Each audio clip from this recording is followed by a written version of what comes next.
சிம்ம ராசி அன்பர்களே, ஆகஸ்ட் மாதத்தினுடைய உங்களுக்கான ராசி பலன்கள். இதில் சாதகமாக இருக்கக்கூடியவை எவை எவை, ஏதாவது பாதகமான விஷயங்கள் இருக்கிறதா என்பதையெல்லாம் பார்க்க போகிறோம். இந்த மாதத்தின் உங்களுக்கான வழிபாட்டினாலையும் தெரிந்து கொள்வோம். ஃபஸ்ட்டு பாயிண்ட் உங்களுக்கு இந்த மாதம் அற்புதமாக அமைய போகிறது. தொட்டதெல்லாம் துளங்க போகிறது, நினைத்ததெல்லாம் நடக்கப் போகிறது. அஷ்டமத்தில் சனியும் ராசியில் கேதுவும் சஞ்சரிக்கும் போது மாதம் தொடங்கும்போது ராசி அதிபதி வேறு 12ஆம் இடத்துல இருக்கார். குரு காப்பாற்றிட்டு இருந்தார், அவரும் 12ஆம் இடத்திற்கு போயிட்டார். அப்போ எப்படி இதெல்லாம் ஒர்க் அவுட் ஆகும் அப்படின்னு கேட்டால், செவ்வாய் சுகபாகியாதிபதி, அந்த செவ்வாயே சிம்மத்திற்கு பாதகாதிபதியாகவும் சொல்லுவோம். இருந்தாலும் கூட அவர் ஒரு கேந்திரத்திற்கும் ஒரு திரிகோணத்திற்கும் அதிபதியாகிவிட்டதனால் பெரும்பாலும் உங்களுக்கு நன்மையே செய்வார். நன்மை செய்வதற்காகவே அவர் இருக்கின்றார், கடமைப்பட்டிருக்கின்றார். அப்படிப்பட்ட ஒருத்தர் 11ஆம் இடத்துல இருக்கிறதுனால ஒரு அம்மா அப்பா 2 பேரும் ஒரு குழந்தைக்கு ரொம்ப நல்லா அமைஞ்சிடுறாங்க.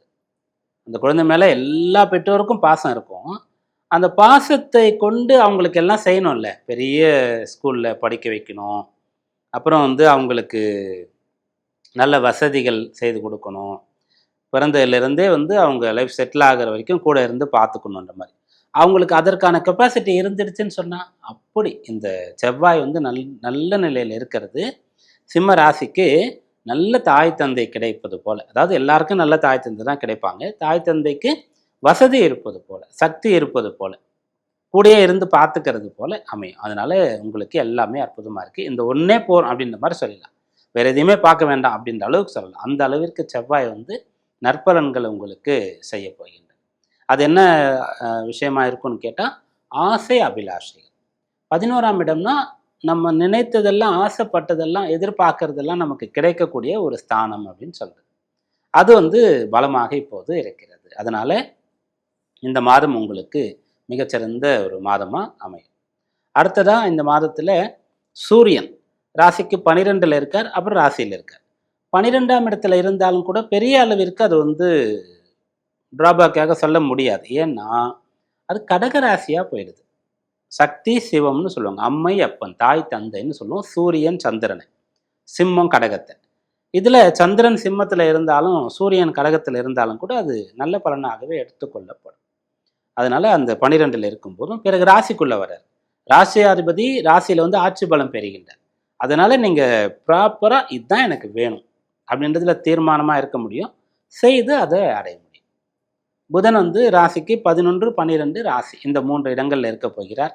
பிஸ்னஸ்க்கு நல்ல லாபம் கிடைக்கும். பிஸ்னஸ் பண்ணுறவங்களுக்கு, வேலை பார்க்குறவங்களுக்கு வேலையில் நல்ல பேர் கிடைக்கும். சுக்கிரன் 2ஆம் இடத்துல இருக்கிறதுனால மௌனம் சர்வார்த்த சாதகம். முடிந்த அளவிற்கு நீங்கள் அதிகம் பேசாமல் இருக்கணும், கோபமாக பேசாமல் இருக்கணும்.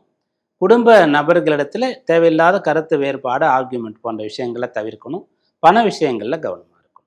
இதை கடைபிடிச்சா போதுமானது. இந்த மாதத்தில் உங்களுக்கான வழிபாடு என்ன அப்படின்னு பார்க்கும்போது, ஆடி மாதத்தினுடைய கருட பஞ்சமி அப்படின்னு சொல்லக்கூடிய ஒன்று. அதற்கு முன்னால் நாக சதுர்த்தியாக இருக்கும், மறுநாள் கருட பஞ்சமி அப்படின்னு சொல்லக்கூடிய ஒரு நாள் இருக்கும். இந்த நாட்களில் புற்று இருக்கக்கூடிய கோயில்களுக்கு போயிட்டு வாங்க. ஏன்னா ராசியில் கேதுடைய சஞ்சாரம் இருக்குல்ல, அதனால் ஏதாவது ஒரு இடையூறு டிஸ்டர்பன்ஸ் இருந்தால் இந்த கருட பஞ்சமி நாளில் வழிபாடு செய்யுங்க. இந்த ஆகஸ்ட் மாதம் அனுகூலமாக. கன்னி ராசி அன்பர்களே, ஆகஸ்ட் மாதம் எப்படி இருக்க போகிறது? உங்களுக்கு கிடைக்கக்கூடிய யோகங்கள் என்னென்ன? அவயோகம், அதாவது தோஷங்கள் ஏதாவது இந்த மாதத்தில் இருக்கிறதா? இந்த மாதத்திற்கான வழிபாடு என்ன? இதையெல்லாம் பார்க்க போகிறோம். ஃபஸ்ட்டு பாயிண்ட் உங்கள் ராசியாதிபதி 10, 11, 12 இந்த இடங்களில் சஞ்சரிக்க போகிறார். 10, 11 இருக்கிறது மிக விசேஷமான பலன்.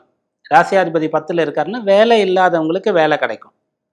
அப்புறம் உயர்கல்வி, அதாவது அந்த படிப்பை முடிக்கும் போதே வேலை கிடைச்சிரும். அந்த படிப்பே வேலையை கற்றுக்கொள்வதாகத்தான் இருக்கும். அப்படிப்பட்ட கல்விக்கு அனுகூலம் இருக்கிறது. 11ஆம் இடத்திற்கு வந்துடுறார் அப்படின்றதுனால விருப்பப்பட்டு அடையக்கூடிய விஷயங்கள், ஒரு பிஸ்னஸ் ஸ்டார்ட் பண்ணணும் அப்படின்னு சொல்கிறது, வெளிநாட்டில் போய் படிக்கணும் அப்படின்னு சொல்லக்கூடிய விஷயங்கள், ஏதாவது வித்தைகள், கலைகள் இதெல்லாம் கற்றுக்கணும் அப்படின்னா அதெல்லாம் இப்போ சாத்தியமாகும். 12ஆம் இடத்திற்கு வந்தாலும் புதனுக்கு விதிவிலக்கு உண்டு. முழுக்க அவர் மறையிறது கிடையாது. அதனால் 12க்கு வந்தாலும் புதன் கேது சூரியனுடைய சேர்க்கையாக அது இருக்கும். அப்படி சேர்றதுனால ஆராய்ச்சி விஷயங்கள் உங்களுக்கு அனுகூலமாக இருக்கும். மற்றவர்களுக்கு தெரியாத தீர்வுகள், பிரச்சனைக்கான தீர்வுகள் உங்களுக்கு தெரிய வரும். சொல்யூஷன்லாம் உங்களுக்கு சிறப்பாக இருக்கும். என்ன மாதிரி எரர் எங்கே வந்தாலும் சரி, அதை தீர்க்கக்கூடிய நபராக நீங்கள் காணப்படுவீங்க. ராசியாதிபதி புதன் நன்றாக இருக்கு. அடுத்ததா செவ்வாய். இவர் நேரடியாக நற்பலன் செய்யக்கூடிய ஒருத்தர் கிடையாது கன்னிக்கு. அஷ்டமஸ்தானத்திற்கு அதிபதியாக வர்றார். அவரிடத்துலேருந்து எப்படி நற்பலன் எதிர்பார்க்க முடியும்? ஆனால் அவரும் கூட இப்போ உங்களுக்கு சாதகமாக இருக்கார். ஏன்னா 10ஆம் இடத்திற்கு வரார். 10ல் ஒரு நல்லவர் இருக்கணும்ட்டுலாம் நமக்கு ஜோதிட சாஸ்திரம் சொல்ல, ஒரு பாவியாவது பாம்பாவது இருக்கணும் அப்படின்னு தான் சொல்லியிருக்கிறது. மற்றொன்று, இந்த செவ்வாய் காலபுருஷ தத்துவத்தினுடைய 10ஆம் இடத்துல இருக்கும்போது உச்சம். 10ஆம் இடம் அவருக்கு வலு சேர்க்கக்கூடிய இடம் அப்படின்றது அர்த்தம். அதனால அந்த செவ்வாய் 10க்கு வர்றது நல்லது. பணி நிரந்தரம், பர்மனண்ட் ஆகணும் வேலையில் அப்படின்னா நடக்கும். பிஸ்னஸ் ஸ்டார்ட் பண்ணும், சரியா போகல, நிறைய எதிர்ப்புகள், நிறைய இடையூறுகள், டிஸ்டர்பன்ஸ், தடைகள் இருக்கிறதுன்னா அதையெல்லாம் சமாளித்து கொண்டு ஒரு நல்ல இடத்துல அதை செட்டில் ஆக்க முடியும். உயர்கல்வி சம்பந்தமான விஷயங்கள் அனுகூலமாக இருக்கும். கடமைகள், உங்களுக்கு மன வயது வந்த பிள்ளைகள் இருக்கிறாங்க, கல்யாண விஷயம் ஆரம்பிக்கணும், கொஞ்சம் தயக்கமாக இருக்குது, ஏன்னா ரொம்ப பெரிய விஷயம் இல்லையா அப்படின்னா, இப்போது துணிந்து தைரியமாக அதை ஆரம்பிக்கலாம். ஒரு சொத்து வாங்கணும்னு நினைக்கிறீங்க, வீடு வாங்கணும்னு நினைக்கிறீங்க, வீடு கட்டணும்னு நினைக்கிறீங்க, தாராளமாக தைரியமாக அதை உங்களால் செய்ய முடியும். இப்படிப்பட்ட பலனெல்லாம் உங்களுக்கு செவ்வாய் கொடுக்குறாரு. அடுத்ததாக சூரியன் 11, 12ஆம் இடங்களில் இருக்கார். 11ல் இருக்கும்போது சூரியன் 11ல் இருக்கிறது மிக மிக விசேஷமான ஒரு பலன். அரசாங்க அனுகூலம் கிடைக்கும், அரசு கல்லூரிகளில் இடம் கிடைக்கும் படிக்கிறதுக்கு, அரசாங்க உத்தியோகத்திற்கான வாய்ப்பு பிரகாசமாக இருக்கிறது. அரசு உத்தியோகத்தில் வெளியிலிருந்து வேலை பார்க்குறவங்க பர்மனண்ட் ஆக்கக்கூடிய ஒரு யோகமானது இருக்கிறது. அரசு போட்டி தேர்வுகள்லாம் உங்களுக்கு அனுகூலமாக இருக்கும். இதெல்லாம் வெற்றி. அப்பா கிட்டேருந்து நடக்க வேண்டிய விஷயங்கள்லாம் நடக்கும். பூர்வீக சொத்து கை சேரும். 12ஆம் இடத்திற்கு அந்த சூரியன் வரும்போது ஆட்சி பலம் பெறுகிறார். வெளிநாடு போகணும், வெளிநாடு போனவங்க அங்கேயே குடியுரிமை வாங்கணும். இந்த முயற்சியெல்லாம் பலன் தரும். கவனமாக இருக்க வேண்டிய ஒரு விஷயம் சுக்கிரன். சுக்கிரன் ராசியில் நீச்சகதியில் இருக்கின்றார். அவர் யாருன்னு கேட்டால் தன பாக்யாதிபதி. குடும்பஸ்தானத்திற்கும் பாக்யஸ்தானம், பித்ருஸ்தானத்திற்கும் அதிபதி சுக்கிரன். அவர் ராசியில் நீச்சம் அடைகிறார். அதனால் நீங்கள் என்ன பண்ணணும்னா, ஒவ்வொரு நாளும் உங்களை நீங்கள் செல்ஃபாக மோட்டிவேட் பண்ணிக்கணும். ஏதோ ஒரு டிஸ்டர்பன்ஸ், கொஞ்சம் அப்படியே பேட்டரி சார்ஜ் போன மாதிரி ஆயிடுறீங்கன்னு சொன்னால் அதுலேருந்து மீண்டு வரணும். தேவையில்லாத விஷயங்கள் உங்களை டிஸ்டர்ப் பண்ணுதுன்னு சொன்னால் அதை விலக்கி வைக்க கற்றுக்கணும்.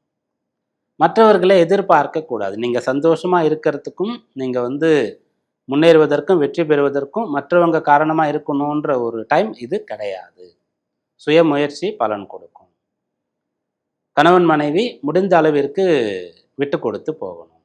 இதெல்லாம் கடைபிடிச்சிட்டா போதுமானது. இந்த ஆகஸ்ட் மாதத்தில் உங்களுக்கான வழிபாடு என்ன அப்படின்னு கேட்டால், ஆகஸ்ட் மாதத்தில் விநாயகர் பெருமானுக்கான சங்கடகர சதுர்த்தி, மகா சங்கடகர சதுர்த்தியாக இருக்கும்.